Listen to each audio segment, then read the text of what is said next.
صحیح مسلم حدیث نمبر 4120۔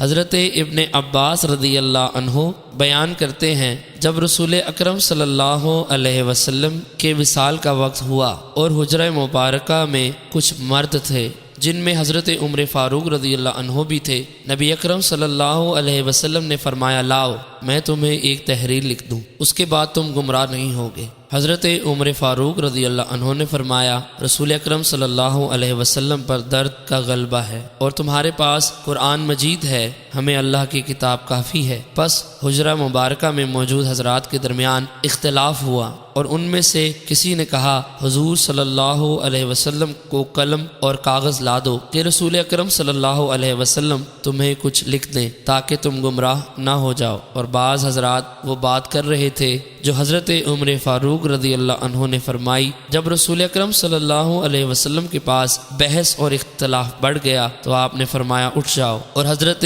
ابن عباس رضی اللہ عنہ فرمانے لگے، سب سے بڑی پریشانی کی بات وہ بحث و تمہیز تھی جو رسول اکرم صلی اللہ علیہ وسلم کے لکھوانے میں حائل ہو گئی تھی۔